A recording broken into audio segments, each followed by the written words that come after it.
a trip through mastery and where everything came up to why I'm here today. So a little trip of how it started. This is me with my little smiley face in kindergarten. I've always loved education. I've always loved learning, and as my brother can attest, I've always loved being right. So when I discovered math and I realized that I can be right and check if I was right, I was like, this is my subject. And I love this subject. So that's how it started. In 1997, my life changed forever. I was sitting in the 8th grade math class, and it was a standard math class, and the lady that you see her name is Mrs. Simmons. She taught the AG class, and she taught the gifted kids. And so I was sitting in this math class, and she said, hey, I'm gonna give you a placement test to see if you can place into Algebra 1, because she taught Algebra 1, and I was in the pre-algebra class. I ended up passing the placement test, and me and my best friend Chester ended up in Algebra 1. This was the first time that I really felt like someone saw me and my brilliance and my love for education, because of the simple fact that I was sitting in this class for so long, and I used to see the gifted kids leave the classroom, and I'm just like, where are they going? Like, I don't know what they're doing. Like, why am I still sitting here? I have the same grades that they have. Like, y'all don't see me? Like, I'm here. And so this is the first time I realized that a teacher has the ability not to just to be the ceiling, but be a door. She opened the door for me, and this moment changed my life.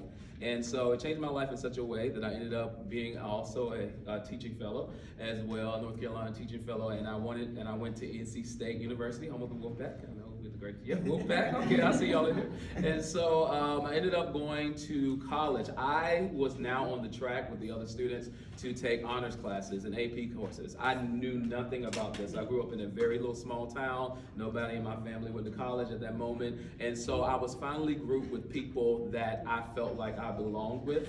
And her decision opened up the door for me to really open my life to the track that I felt like I always belonged to. And so I ended up leaving North Carolina, and I went to, I graduated and I went to live in Pittsburgh for 9 years. Shout out to Pittsburgh. And so I lived there for 9 years, and I taught 7 years at a school district in McKeesport.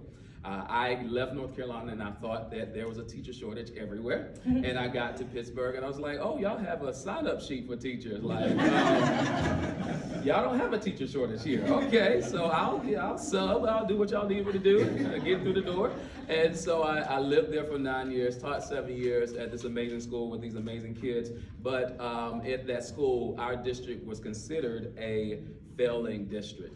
At that moment, McKeesport had about 20% of their kids that were proficient in math and science. And so I did not know that. I came in fresh, knew I needed a job. And though we were about to be taken over by the state at that moment because we were not getting the results that we wanted. And so we had a couple of people come down from the district, and they were called distinguished educators. They came from the state because our district was about to be taken over, and they came in to observe our lesson. So this one day I got up to teach this lesson, and because I was just overwhelmed with who was sitting in the room, there was 2 ladies from the state and my principal. I taught this lesson and it was crap. I don't even remember to this day what I taught the kids, what I tried to teach the kids. The kids were looking at me and my face was like, what's going on, Mr. Uno? They put their head down. They were just uncomfortable. I was uncomfortable. I just froze. It was a hot mess. Like literally. And I literally felt like this after that lesson. I went to my principal's office and he pretty much said, James, this is your job. Like, I don't know what you're doing. Like, we're about to be taken over, and this is how you show what's going on in the classroom. And so it was the worst day of my life in the classroom, honestly.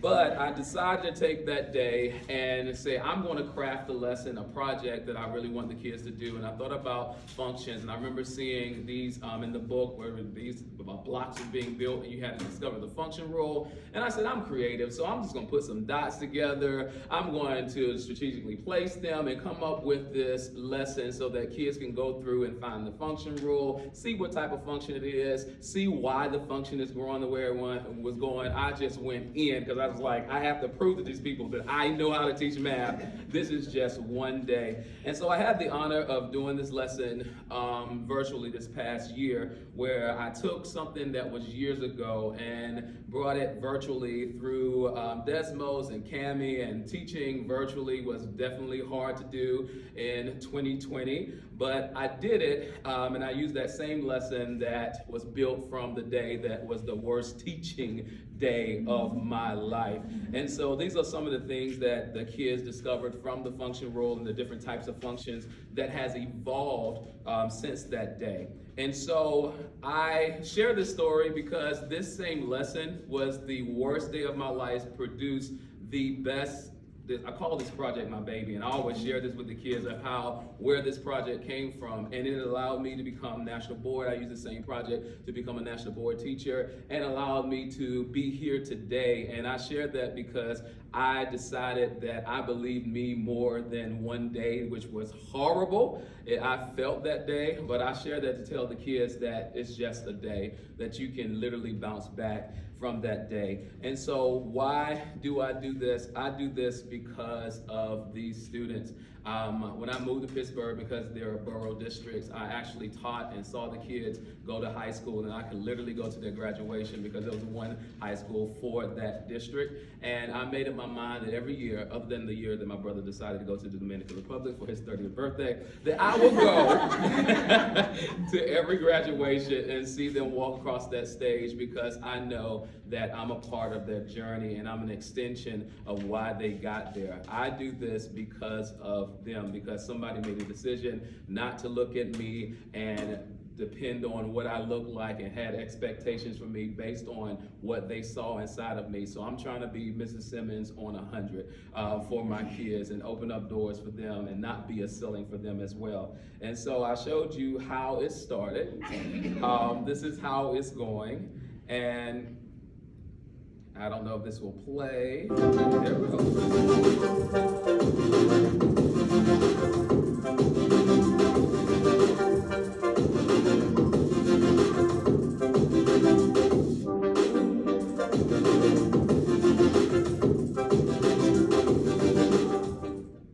I ultimately believe in mastery for all, and that is what I'm about. A teacher changed my life. My goal and purpose is to change as many students' lives that I can get in front of. I believe that we as teachers should master what we can master so that our students can master as well. And so I have so many people to thank, so I just put them all on this last slide.